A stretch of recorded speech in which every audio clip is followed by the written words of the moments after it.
una situación en la provincia que esto va a ser peor que la 125. Obvio. Lo que hemos, por eso estamos acá. Lo que hemos explicado,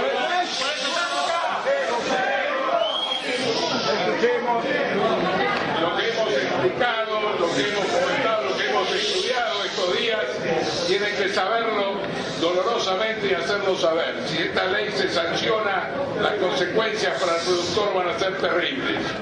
Un sector de la dirigencia rural se mostró en contra de los métodos de protesta y reclamó que no se entorpezca la sesión de los senadores. Porque si no así estamos haciendo lo que criticamos todos los días. Lo mismo estamos haciendo.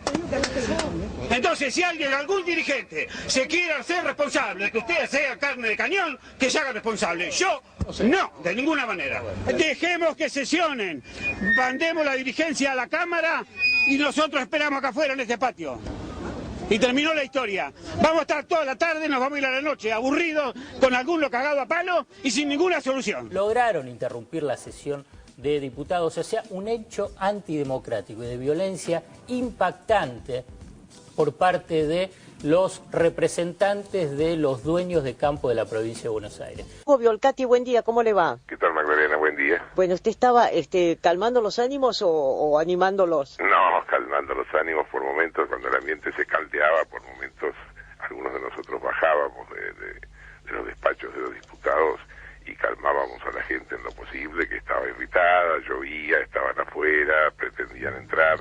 Acá no se ve a un Violcati intentando calmar los ánimos, sino todo lo contrario. ¿Usted estaba calmando los ánimos o animándolos? No, calmando los ánimos. Estamos ante una situación en la provincia que esto va a ser peor que la 125. Obvio.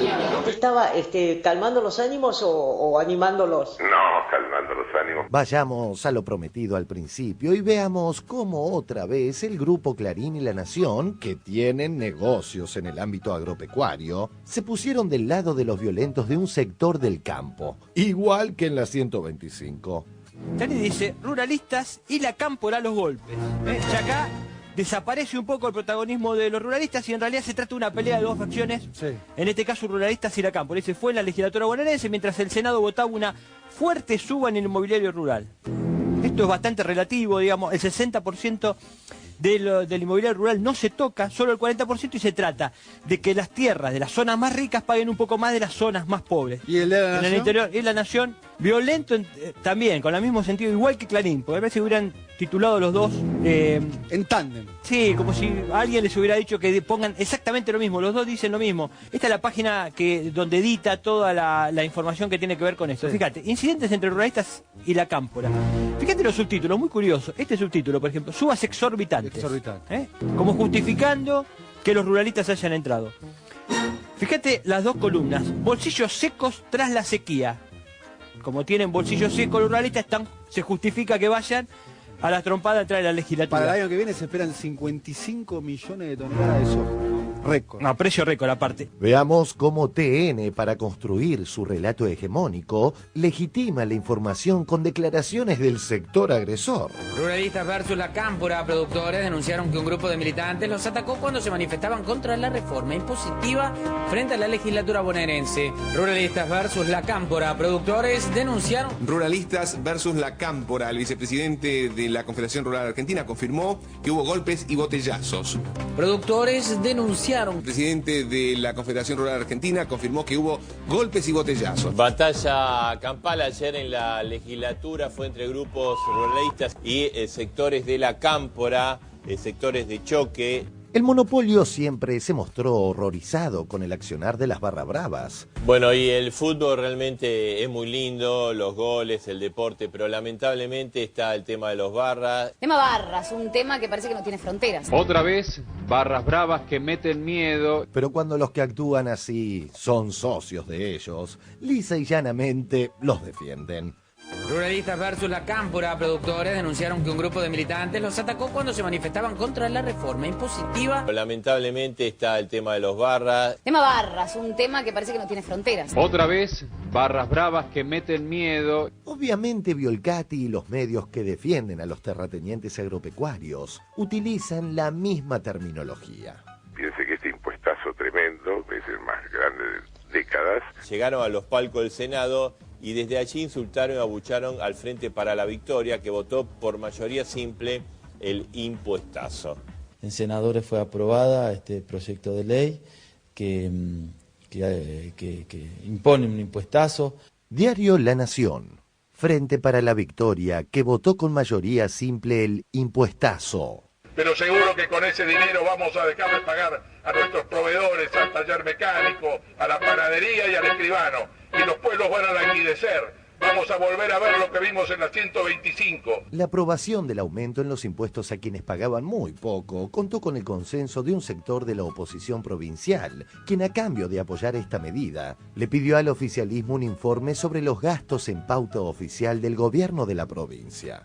El Frente para la Victoria bonaerense estuvo de acuerdo con el pedido opositor, pero un sector del ciolismo se crispó y embistió contra Mariotto. Como ocurrió ayer en el Senado, que con gran responsabilidad institucional nuestro bloque del Frente para la Victoria consiguió los 2/3 para aprobar la ley que nuestro gobernador nos envió y que necesita la provincia de Buenos Aires para no desfinanciarse.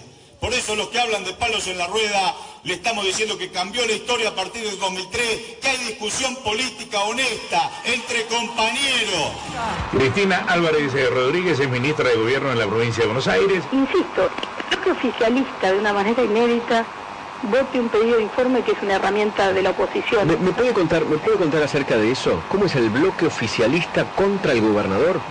Y sí, la verdad que no es muy frecuente. ¿Usted cree que pretenden desestabilizar al gobernador? No, yo no creo que quieran desestabilizar. Lo que sí siento es que ponen palos en la rueda. Y que la oposición se sentó a dar quórum porque hubo acuerdos políticos, no de otro tipo. Y los acuerdos políticos es, nosotros nos vamos a sentar a dar quórum y a decir que estamos en contra de estas medidas económicas, pero vamos a ayudar con el quórum. Pero sí le pedimos al bloque oficialista que también acepte discutir el pedido de informe sobre publicidad oficial. Y nos pareció muy honesto, porque no hay nada que ocultar. Y un pedido de informe se lo pide a un intendente, se lo pide a un gobernador, es una cosa menor. No es palo en la rueda. Palo en la rueda nos pusieron los ruralistas, que nos fajaron a todos los compañeros adentro rompiendo los portones y queriendo irrumpir en el Senado con mucha violencia a la que ellos están acostumbrados, con un barra brava como Violcati a la cabeza. Nadie nos llamó para preguntar cómo estaban los compañeros heridos. Así que no hablen de palos en la rueda. Sigamos. Los que cobran fortunas y no quieren pagar prácticamente nada, esgrimen un flojo argumento victimizante. ¿Cuánto aumentó, digamos, el valor de la tierra en los últimos años? Bueno, es difícil de decir. Las valorizaciones se podrían ajustar, pero no en un 1000%, han subido un 1000%. 1000%, que es la propuesta de que la reforma que... ¿Qué propuesta? Sí, es el proyecto de ley que tiene media sanción. ¿Hasta 1000 o 1000? Porque depende del caso, ¿no? No, 1000 es prácticamente el promedio. Piense que este impuestazo tremendo, que es el más grande de décadas. Página 12 por Tomás Luquín. En promedio los aumentos serán del 40%, pero en algunos será significativamente mayor. Carvab, Confederación de Asociaciones Rurales de Buenos Aires y La Pampa, estimó que podría superar 700%, porque se trata de terratenientes que pagaban sumas irrisorias. Las valorizaciones se podrían ajustar, pero no en un 1000%. Piense que este impuestazo tremendo, que es el más grande de décadas. Se trata de terratenientes que pagaban sumas irrisorias. El precio de las propiedades, o sea, el precio de las tierras en las provincias de Buenos Aires, desde el 2002 a la fecha ha aumentado de una forma extraordinaria. Los valores en dólares de la hectárea en la zona más rica de la Pampa húmeda en la provincia de Buenos Aires está entre 15.000, 16.000, 17.000 dólares la hectárea. Han multiplicado casi por 10 el valor en dólares de las tierras en la provincia de Buenos Aires. ¿Qué pasó en los últimos 20 años con el impuesto inmobiliario que se tiene que aplicar sobre esas tierras? No tuvo ninguna actualización, cero. Pagan monedas. Los dueños de los campos más rentables y productivos de la Argentina pagaron por año promedio, por hectárea, 22,30 centavos de pesos, no estoy hablando de dólares, o sea, nada, y se quejan porque quieren que se pague un poco.